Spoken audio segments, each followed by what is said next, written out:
Hello, good morning, students. Welcome to the summation classes. Students, yesterday we explained the first part of speech, noun, the kind of noun.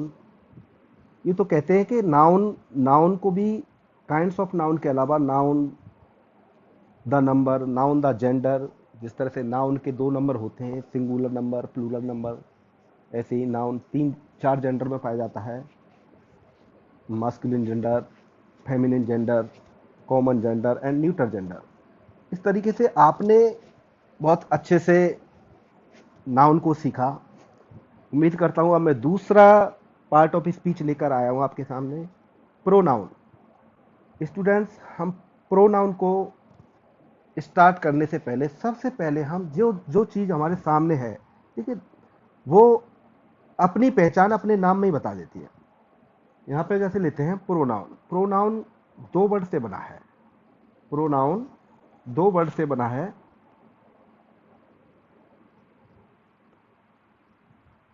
Pro और noun. Pro plus noun. अब देखिए pro का मतलब क्या होता है। Pro का मतलब होता है फॉर, नाउन यानी नाउन के लिए। नाउन के लिए कोई शब्द यूज किया जा रहा है उसको हम प्रोनाउन कहते हैं।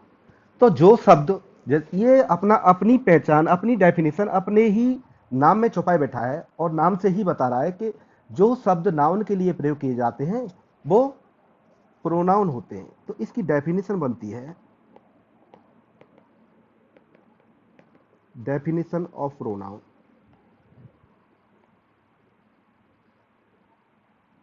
Pronoun is the word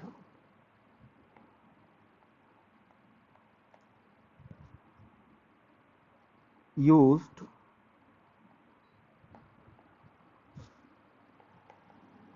in place of a noun। तो जो वर्ड जो शब्द नाउन के स्थान पर प्रयोग किया जा रहा है उसको हम प्रोनाउन कहते हैं। अब इसको एग्जाम्पल से समझें आप। एग्जाम्पल से समझने के लिए यहाँ जरूरत है आपको कुछ एग्जाम्पल इस तरह से लेने की।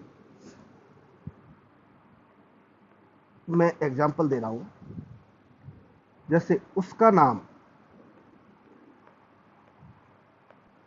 नाम क्या है। एक सेंटेंस है, सपोज करिए उसका नाम क्या है। अब मैं ये कहूं कि उसका नाम, यहाँ क्या की जगह पर कुछ बताऊं कि मैं उसका नाम सनी है, उसका नाम ज्ञानी है। अगर इस तरह से मैं कहता हूं तो वो क्या हो जाता है, यहाँ यहाँ क्या आएगा, एक नाम आएगा। नाम मतलब नाउन, और उसकी जगह पर उस नाम को न लेकर यहाँ मैं पूछ रहा हूँ क्या है।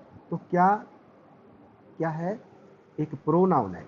यहाँ पे व्हाट एक प्रोनाउन है। दूसरा एग्जांपल लेता हूं मैं, वहां कौन पढ़ रहा है। वहां कौन पढ़ रहा है। अब देखो वहां पढ़ रहा है, कोई पढ़ रहा है, हमें पता है कि वहां कोई पढ़ रहा है, उसका नाम हमें पता नहीं, और उसकी जगह पर हम क्या प्रयोग कर रहे हैं, कौन। तो ये क्या है, ये भी एक प्रोनाउन है। कौन पढ़ रहा है मतलब कोई पर्सन है, तो ये भी एक प्रोनाउन है। एक और एग्जांपल लेता हूं। देखिए अब जो पढ़े हैं आपने मेनली, उनसे अलग हटकर ये चीजें हैं कुछ कि कैसे हम पहचाने कि प्रोनाउन है क्या। क्या आ गया इसमें, दूसरे में आ गया है कौन आ गया है, तीसरे में। एक और एग्जांपल देता हूं मैं, कोई मुझे बुला रहा है। बुलाने वाला है कोई व्यक्ति, लेकिन उसका नाम नहीं पता हमें, और उसकी जगह पे हम वर्ड यूज कर रहे हैं कोई, तो ये प्रोनाउन हो गया। वन मोर एग्जांपल, यह मेरी कार है। अब देखिए कार है, कार का मुझे नाम नहीं पता। कार हो सकती है वर्सिटीज हो सकती है, स्कोडा हो सकती है, और कोई बहुत सारी उसका नाम। तो ये नाम की जगह पे यह आ रहा है यहाँ पे। तो ये भी हमारा एक प्रोनाउन है। वन मोर एग्जांपल, हम सब खेल रहे हैं, हम सब खेल रहे हैं। देखो सब वर्ड जो आया है, हम सब, सभी के लिए, ये सभी जो वर्ड आ रहा है ये भी यहाँ एक प्रोनाउन को ही इंडिकेट कर रहा है, ये भी एक प्रोनाउन को इंडिकेट कर रहा है। अब बात आती है, इस तरह से मैंने देखा कि कौन, कोई, कहाँ, क्या, यह, सब, ये सब एक प्रोनाउन के जगह पर ही प्रयोग किए जाते हैं। अब सपोज करिए, ये ऐसा क्यों होता है कि नाउन की जगह पर ही जो यूज करने किए जाते हैं वो प्रोनाउन होते हैं। अब मैं एक एग्जांपल लेता हूं, एक और एग्जांपल लेता हूं।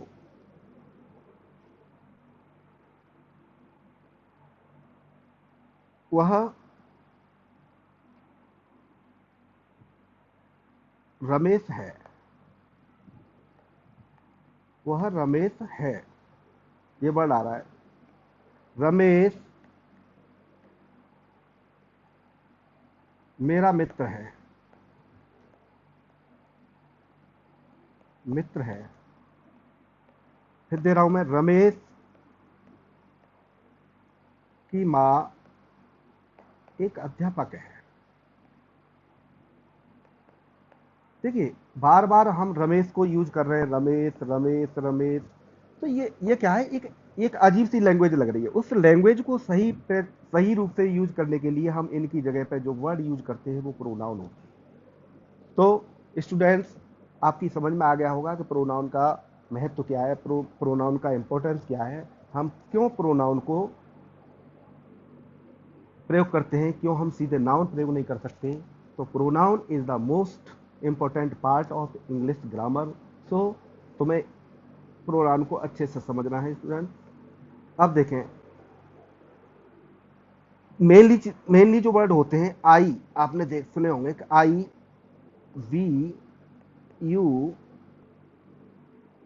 दे, ही, सी और इट, ये वर्ड बचपन से ही सुनते आ रहे हैं हम, हर कोई हमें बता देता है कि ये हमारे क्या है, प्रोनाउन है, ये हमारे क्या है, प्रोनाउन है। प्रोनाउन, अब ये वर्डों को हम, ये वर्ड्स क्यों स्पेशल में रखे गए, ये सबसे अलग होते हैं, ये इसलिए रखे गए कि देखो आई और वी को देखें कि मैं कहता हूं और मेरी जगह पे और दो और हों, हम कहते हैं, ये हमारे कुछ स्पेशल पर्सन होते हैं, ये हमारे फर्स्ट पर्सन।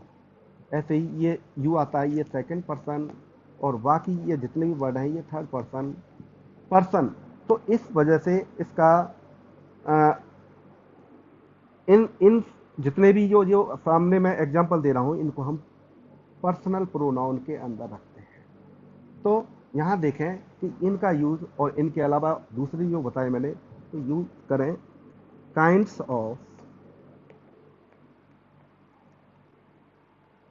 Of pronoun. हम प्रोनाउन के काइंड्स पढ़ेंगे, प्रोनाउन के बारे में हमने समझा, प्रोनाउन क्या होता है, प्रोनाउन कहाँ यूज किया जाता है, प्रोनाउन का यूज करना क्यों इंपॉर्टेंट है। इसके बाद में हम पढ़ते हैं काइंड्स ऑफ प्रोनाउन। तो काइंड्स ऑफ प्रोनाउन में देखिए बहुत सारे प्रोनाउन होते हैं, लेकिन सबसे पहले हम जो प्रोनाउन को ले रहे हैं वो है हमारा पर्सनल प्रोनाउन। पर्सनल प्रोनाउन,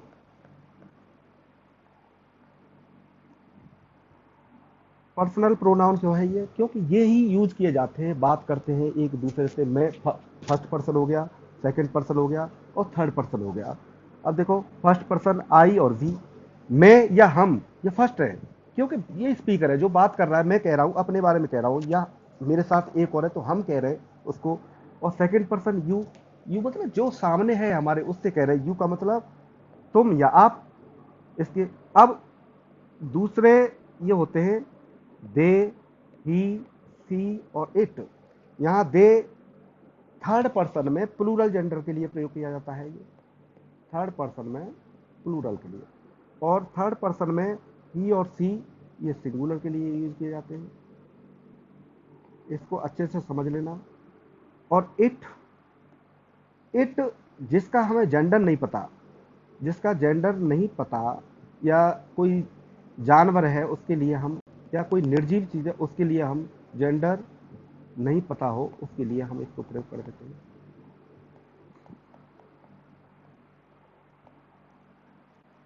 अब यहाँ इनको हम पूरे डिटेल में पढ़ेंगे कि personal pronoun, personal pronoun I, we, you, they, he, she, it, इनके कुछ केसेज होते हैं और इनको कैसे हम कहाँ यूज करते हैं, इसके बाद अगर हम कोई भी ट्रांसलेट कर रहे हैं या कैसे यूज करना है, अगर आपको प्रोनाउन के केसेज के बारे में सही से पता है तो आप कभी भी इंग्लिश ग्रामर में उनको यूज कहाँ करना है, कैसे करना है, इसमें गलती नहीं करोगे।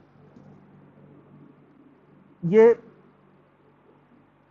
मुझे एक चीज बताइए, जैसे मैं पूछता हूँ आई का मतलब क्या होता है, मैं,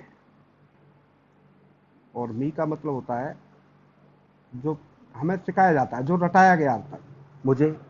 आई का मतलब मैं और मी का मतलब मुझे। लेकिन अगर देखें हम तो इसको हम गलत सिद्ध कर सकते हैं। कैसे गलत सिद्ध कर सकते हैं कि आई का मतलब मैं इसको क्रॉस करता हूं, मी का मतलब मुझे। अब क्यों? क्योंकि मैं प्रूफ कर रहा हूं यहां एक सेंटेंस है, जैसे सपोज करिए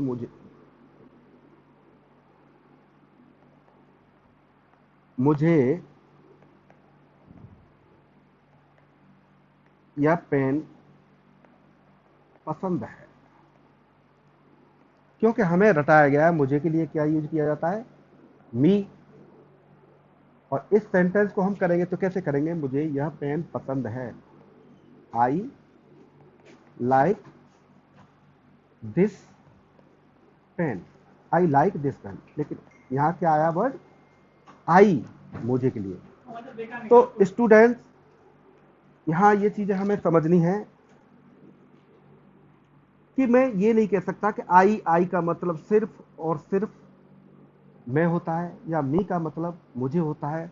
मुझे यहाँ ये, अगर ये चीज सीख ली तो हम इस पर्सनल प्रोनाउन में सीखेंगे। पर्सनल प्रोनाउन में कैसे सीखेंगे, इसके लिए कुछ केसेज बनाए। केसेज जैसे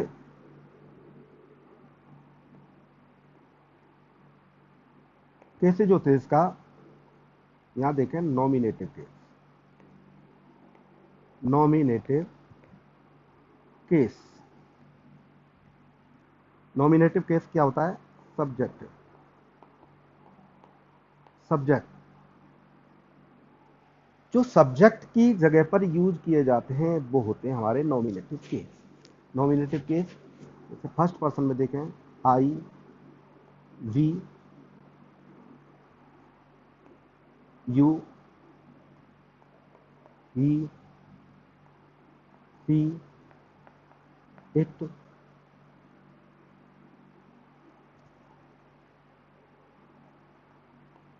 और दे, ये हमारे नॉमिनेटिव केस है। नॉमिनेटिव केस मतलब जो सब्जेक्ट की जगह पे प्रयोग किए जाते हैं वो यही है, आई है, वी है, you, he, she, it, they, ये सब्जेक्ट की जगह पर प्रयोग किए जाते हैं, तो ये नॉमिनेटिव केस में आते हैं।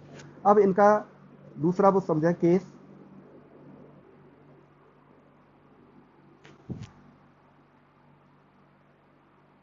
Objective case. Objective case,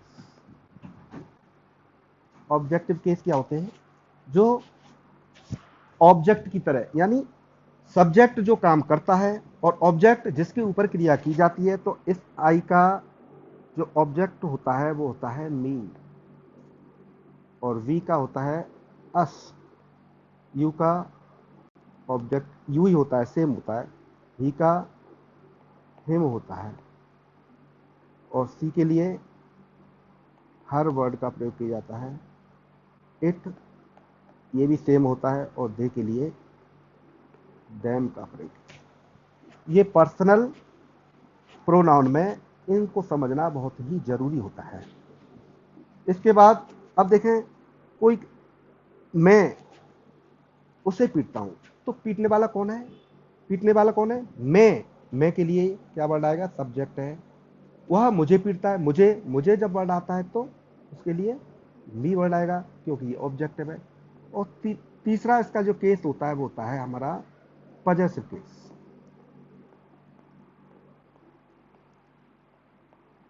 possessive case student, possessive case, possess का मतलब कोई चीज रखना, किसी चीज पर हमारा अधिकार होना, किसी चीज पर मालिकाना हक होना।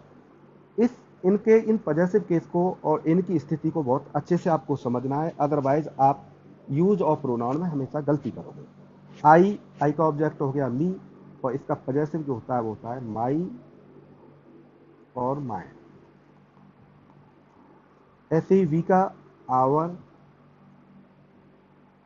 और आवर्स, यू का योर और योर्स, ही का होता है हिज, और सी के लिए आता है हर और हर्ष। इट के लिए इट्स का प्रयोग किया जाता है,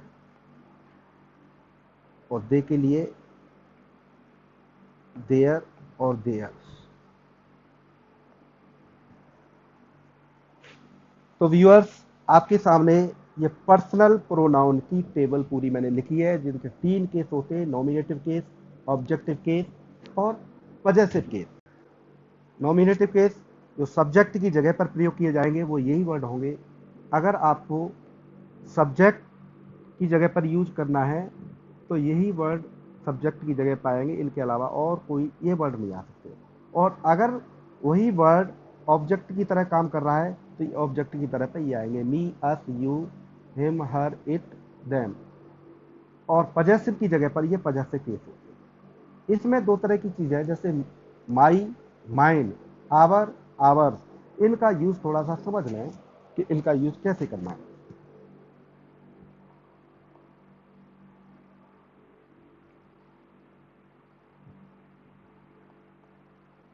यह किताब मेरी है, ये एक सेंटेंस है आपके सामने। यह किताब मेरी है। तो इस सेंटेंस को कैसे करेंगे? और दूसरा यही लेता हूं, यह मेरी किताब है।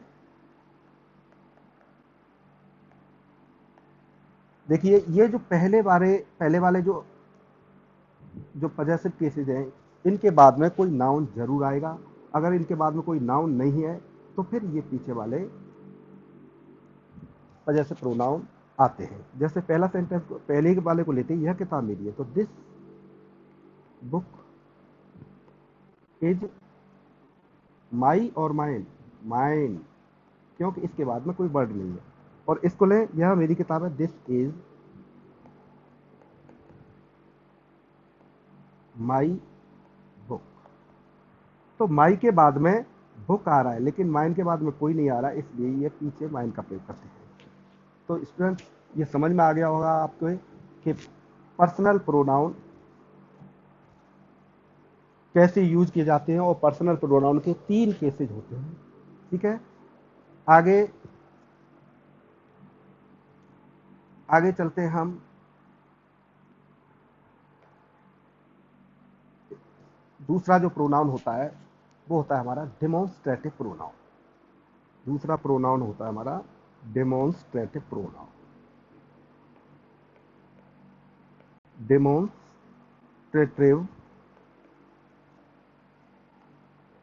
Pronoun,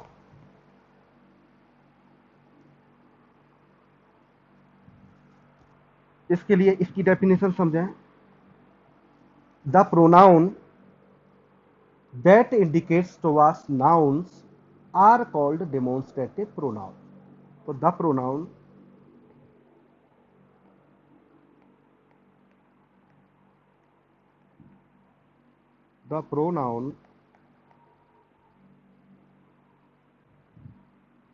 that indicate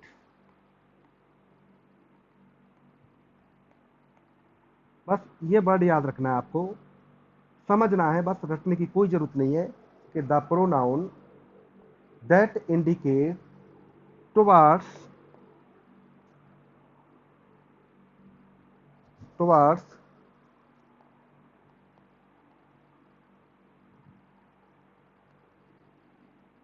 noun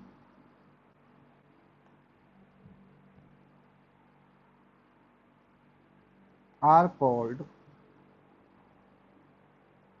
demonstrative pronoun।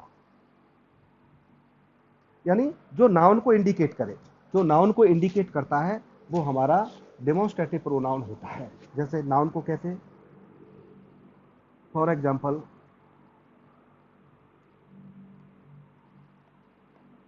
Example लेते हैं हम, यह लड़का, यह लड़का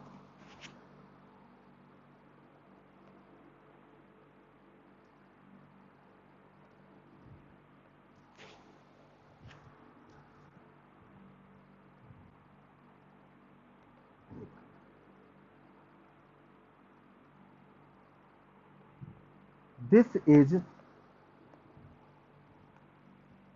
माई कार। यहाँ दिस, ये दिस जो वर्ड है ये इंडिकेट कर रहा है किसकी तरफ, कार की तरफ। तो ये दिस क्या हुआ हमारा डेमोन्स्ट्रेटिव प्रोनाउन। तो इसके अंदर आते हैं हम, जैसे ऐसे ही दैट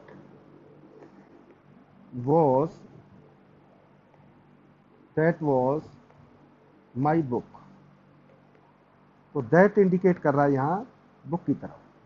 तो स्टूडेंट्स आपको समझ में आ गया। ऐसे ही दिस, दीज ये प्लूरल के लिए आता है, ऐसे ही दोज आता है। तो दीज और दोज ये प्लूरल, और दिस और दैट ये सिंगुलर के लिए प्रयोग किए जाते हैं। और ये दोनों ही हमारे क्या हैं, demonstrative pronoun. Is that clear? अब नेक्स्ट लेते हैं हम थर्ड वन। थर्ड वन है हमारा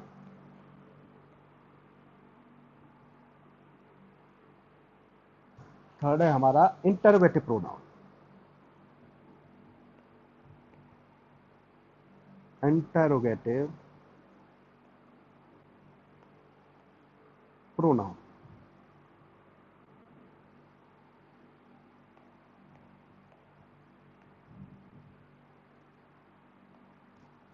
द प्रोनाउन इंटरोगेटिव, इंटरोगेटिव जैसा कि बताया जा रहा है प्रश्नवाचक। Interrogate the pronoun that ask question, the pronoun that ask question use to ask question. जो क्वेश्चन पूछने के लिए जो प्रोनाउन यूज किए जाते हैं वो हमारे इंटरोगेटिव प्रोनाउन होते हैं। इसमें इसमें कौन कौन से प्रोनाउन आ रहे हैं उनको भी समझ लें एक बार। इसमें जो प्रोनाउन आ रहे हैं हमारे हु, whom,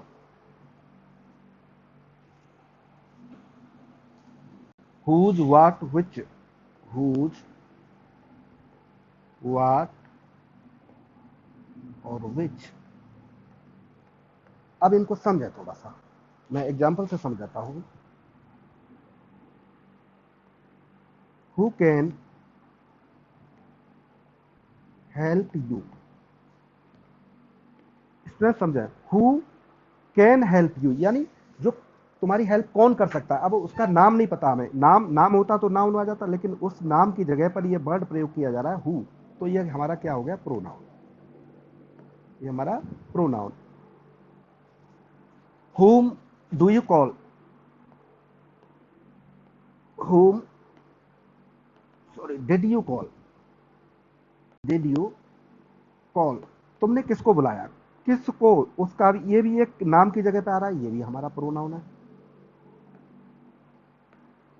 इस तरह से what are you doing now, what are you doing now, कुछ कर रहा है, कोई काम है और उसके बारे में मुझे नहीं पता बस, तो ये वर्ड भी हमारा एक प्रोनाउन है। तो ये हमारे इंटरोगेटिव प्रोनाउन थे जिनके बारे में हमने यहाँ डिस्क्रिप्शन दिया इसका, जिसके बारे में मैंने एक्सप्लेन किया। उसके बाद में तीसरा प्रोनाउन लेता हूं मैं। तीसरा, 3 हो गए। फोर्थ नंबर का हमारा प्रोनाउन है relative pronoun. Relative pronoun, relative संबंध वाला। द वर्ड रिलेटिव प्रोनाउन को समझे student. The word that belong to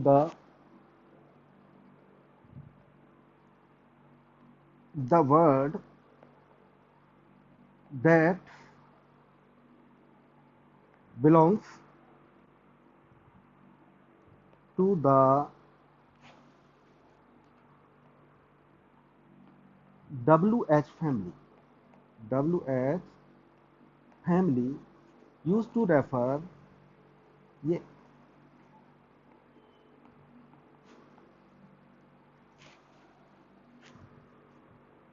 for a noun which is already mentioned, जिसका पहले वर्णन किया जा चुका है सेंटेंस, उसके लिए अगर ये वर्ड यूज किए जाते हैं तो वो रिलेटिव प्रोनाउन में आते हैं। जैसे एग्जांपल लेता हूं मैं।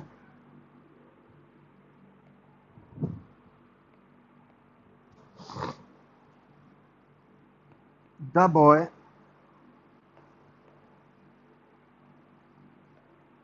The boy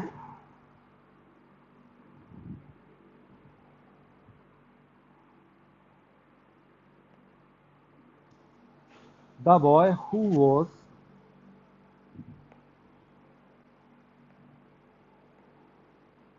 awarded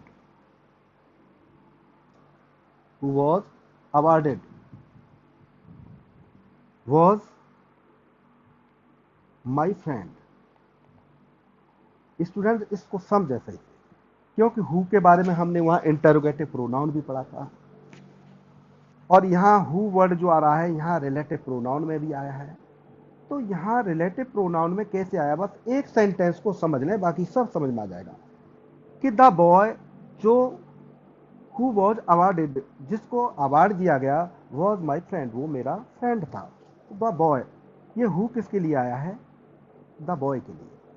the boy के लिए ये हु वर्ड आया है, न कि इससे कोई क्वेश्चन पूछा जा रहा है। जैसा कि डेफिनेशन में दिया गया कि WH family use refer for a noun which is already mentioned, जिसके बारे में इस द बॉय के बारे में ये हु वर्ड प्रयोग किया जा रहा है, इसलिए ये रिलेटिव प्रोनाउन है। ठीक, इज दैट क्लियर? एक और एग्जांपल देखते हैं हम।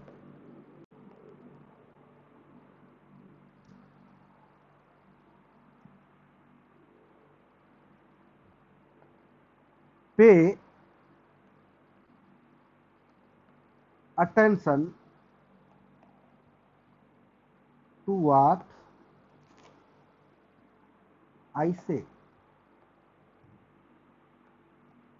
Pay attention to what I से, इस पर ध्यान दो, जो मैं कहता हूं। तो व्हाट काय के लिए आया है, इस वर्ड के लिए, पे अटेंशन, इस अटेंशन वर्ड के लिए, कि मैं जो कह रहा हूं उस पर ध्यान दो। तो ये भी हमारा एक रिलेटिव प्रोनाउन है, रिलेटिव प्रोनाउन।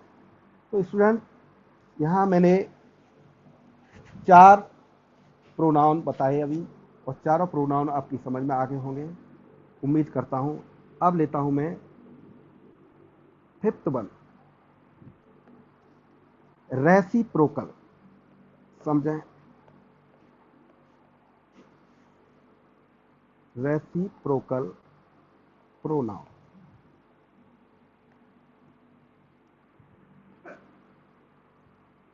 रेसिप्रोकल का पहले मीनिंग समझे आप। रेसिप्रोकल का मतलब होता है आदान प्रदान करना, आदान प्रदान करना। एक दूसरे के साथ बराबर बराबर बराबर रूप से एक दूसरे के साथ, जैसा कोई मेरे साथ बिहेव कर रहा है बस उसी तरह से रिटर्न में मैं भी उसके साथ बिहेव करता हूं, वो रेसिप्रोकल प्रोनाउन के अंतर्गत आते हैं। इसमें इसमें सिर्फ दो ये वर्ड हैं एग्जाम्पल में, ईच अदर और वन एनदर। ये दोनों को अगर इनका सेंस देखें, एक दूसरे के लिए मतलब एक जो काम कर रहा है वही दूसरा कर रहा है उसके लिए, तो ये रेसिप्रोकल प्रोनाउन में आते हैं। Reciprocal pronoun, is that clear? The children throw stones at each other, we talked,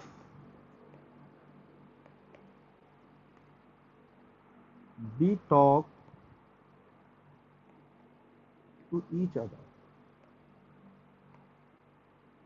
हमने एक दूसरे से बात करी, हमने यानी एक कर रहा है ऐसे ही दूसरा कर रहा है, तो यह ईच अदर वर्ड जो है और ऐसे ही वन एंड उदर ये वर्ड जो यूज किए जाते हैं ये रेसिप्रोकल प्रोनाउन के अंतर्गत आते हैं। अब नेक्स्ट लेंगे हम डिस्ट्रीब्यूटिव प्रोनाउन। छठवां है हमारा distributive pronoun. Distributive pronoun, student इसको समझें कि डिस्ट्रीब्यूटिव प्रोनाउन क्या होते हैं।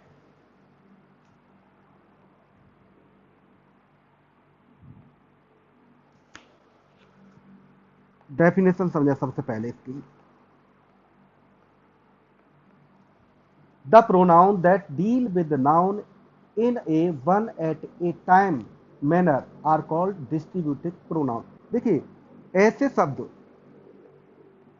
The pronoun that deal with noun, जो नाउन के साथ व्यवहार करता है,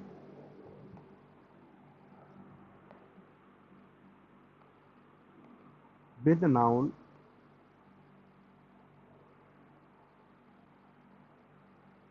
इन a one at a time, in a one at a time. ये वर्ड समझने का है इसमें बस। अब देखो जैसे समझे हम, एग्जाम्पल है, एग्जाम्पल से समझ में आएगा।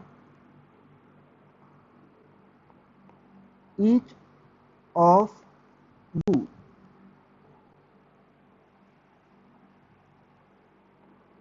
Each of you will get a prize. तो में से हर किसी को, यानी जो वर्ड हैं इनमें से हर किसी को क्या मिलेगा? प्राइज मिलेगा। तो ये ईच वर्ड जो आया है, अब वहां ईच अदर था लेकिन वहां एक दूसरे के प्रति बराबर बराबर अनुपात में काम हो रहा था, लेकिन यहां ईच, ऐसे ही आइदर, एवरीवन, नन, ये हमारे डिस्ट्रीब्यूटिव प्रोनाउन के अंतर्गत आते हैं। Is that clear? नेक्स्ट है इंडेफिनिट प्रोनाउन।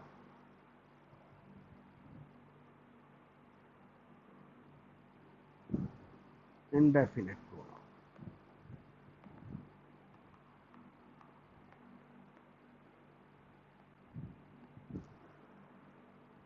इंडेफिनिट प्रोनाउन क्या? द प्रोनाउन, डेफिनेशन देखा इसकी, ऐसे pronoun that fail to specify nouns in a general sense are called indefinite pronoun। जिनके बारे में हम डेफिनिट नहीं है, जिनके बारे में हम डेफिनिट नहीं है, उनको हम इंडेफिनिट प्रोनाउन में रखते हैं। जैसे anybody, for example anybody, anyone.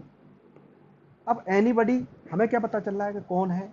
No one, no one मतलब कोई भी नहीं, ये वर्ड। और इसमें आता है जैसे somebody, someone, anybody, no one, somebody, ये जो वर्ड हैं ये इंडेफिनिट प्रोनाउन के अंतर्गत आते हैं। आप इसको अच्छे से समझ लें। एक एग्जाम्पल से देखें। समवन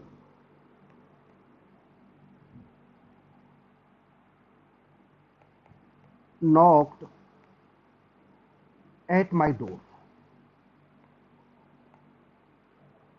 किसी ने मेरा दरवाजा खटखटाया, लेकिन मैं जानता नहीं हूं, तो वो इंडेफिनिट हो गया। तो ये वर्ड इस तरह से indefinite pronoun. Is that clear? इसके बाद में हम नेक्स्ट प्रोनाउन को आगे बढ़ाते हुए नेक्स्ट प्रोनाउन को लेते हैं हम पजेसिव प्रोनाउन। पजेसिव स्टूडेंट्स, जैसा कि आपने पर्सनल प्रोनाउन में भी पजेसिव वर्ड का मतलब समझा था, उसी वहां जो वर्ड आए थे उनके मीनिंग्स बस वही चीज पढ़ेंगे हम। पजेसिव पजेसिव क्या होते हैं? मैंने जो पर्सनल प्रोनाउन बताए थे, I, we, you, he, she, it, they, ये जितने बार प्रोनाउन बताए थे उन्हीं की जगह पर जो possessive pronoun, the pronoun that show possession are called possessive. To show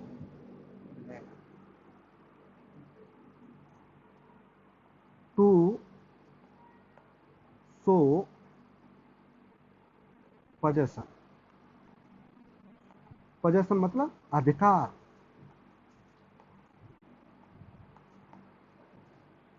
उस चीज का मालिक। टू दिस, जैसा कि आपने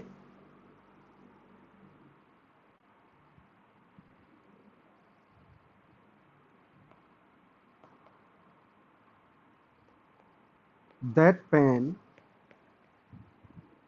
इज योर्स। अब यहाँ योर नहीं, योर्स आएगा। इसके बारे में मैं पहले ही बता चुका हूं। This book is mine. ये mine word, yours, his, hers, ours, जितने भी जो पहले मैं इंडिकेट किया है, मैंने जो वर्ड बताए हैं ऊपर, तो मैं पर्सनल प्रोनाउन में वो और उसकी जो श्रेणी के जो दिए हैं मैंने पजेसिव प्रोनाउन पर्सनल में, वो सब उसके दूसरे रूप यानी जो पीछे यूज किए जा रहे हैं वो सब इसमें आते हैं। अब नेक्स्ट है हमारा reflexive pronoun. Next and last.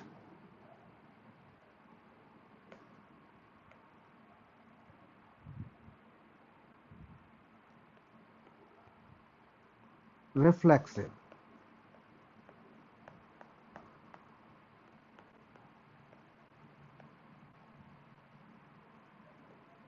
Reflexive pronoun, जैसा कि हमने इससे पहले भी कुछ इस प्रोनाउन के बारे में पढ़ा था, उसी तरीके से इनमें भी वो वर्ड आते हैं reflexive the pronoun that are used as a receiver of an action. मतलब कि जो एक्शन कर रहे हैं उस एक्शन का अगर इफेक्ट खुद पर ही पड़ता है तो वो सब प्रोनाउन रिफ्लेक्टिव में आते हैं। रिफ्लेक्टिव में जैसे आई के साथ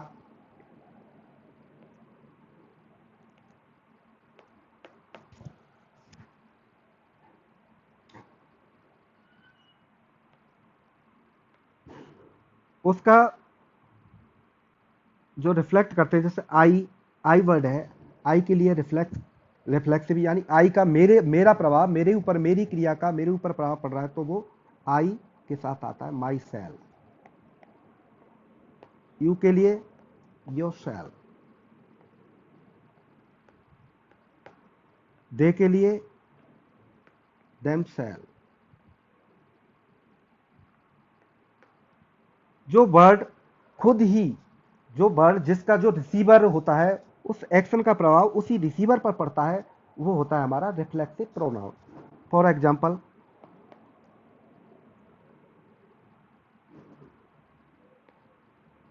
सी hurted herself। उसने अपने आप को चोट पहुंचाई। क्रिया कर रही है सी, लेकिन इसका जो प्रभाव पड़ रहा है वो किसी पे पड़ रहा है, अपने आप पे ही पड़ रहा है, तो सी हर सेल। ऐसे ही I saw myself in the mirror. मैंने देखा, किसको देखा? अपनी ही आकृति को देखा। तो आई का इस पर रिसीवर का जो प्रभाव पड़ रहा है वो स्वयं ही है, आई सॉ माई सेल्फ। तो जितने भी ये वर्ड हैं जो सेल्फ से लग रहे हैं, ये सब इस रिफ्लेक्सिव प्रोनाउन के अंतर्गत आते हैं। माई सेल्फ, ये मैंने जो लिख दिए हैं यहाँ पे, my self, your self, them self और दूसरे वर्ड। तो स्टूडेंट्स, ये हिमसेल्फ, हर सेल्फ,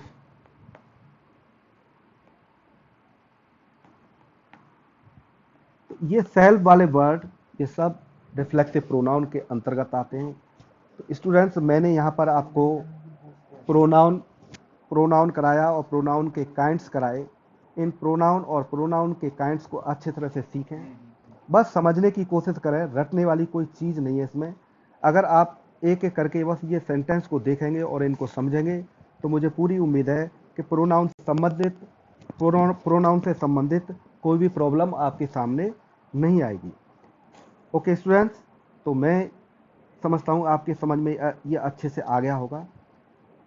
और इसको, मेरे वीडियो को अगर ये अच्छा लगा है या इसमें कोई कमी है तो मेरे कमेंट बॉक्स में जाकर कमेंट करें और इस वीडियो को लाइक करें, सब्सक्राइब करें, ताकि हमें और अच्छा करने की प्रेरणा मिले। Okay, have a good day students, thank you very much.